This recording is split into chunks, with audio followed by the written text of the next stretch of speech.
občutki po zmagi, veselje, zadovoljstvo, po drugi strani pa tudi skrb.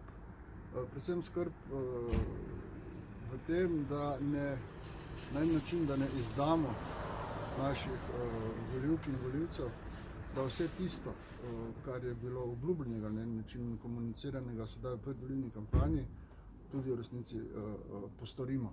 In jaz mislim, da smo na dobri poti. Timi, se pravi skupine, projektno se že pripravljajo, tako da kar z velikim zaupanjem zrem v prihodnost.